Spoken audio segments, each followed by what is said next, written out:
लिखल न रही तकदीर में, हाथ के लकीर में गे जान।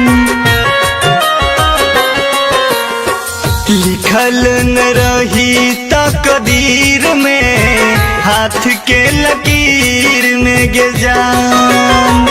लागल जिंदगी कटतई अब फकीर में, हमरा तकदीर में गे जान।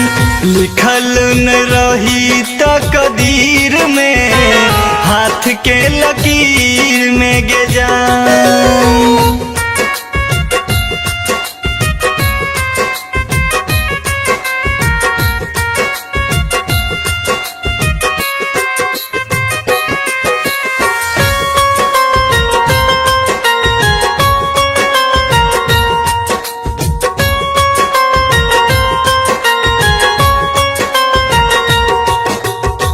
भई गेल जिंदगी हमर गम के बोझा, काम न करे हमरा दवा और ओझा।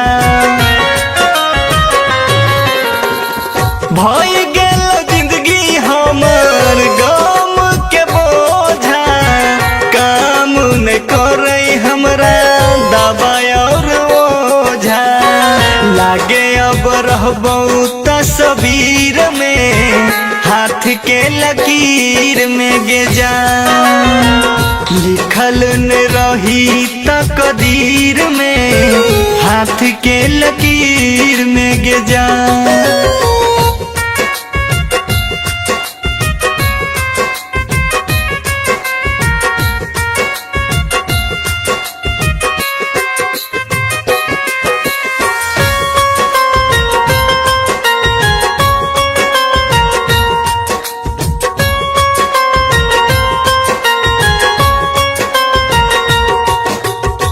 रोई रोई कहूँ रवि प्रकाश गे, रुक जेतौ हमर जान अब सांस गे।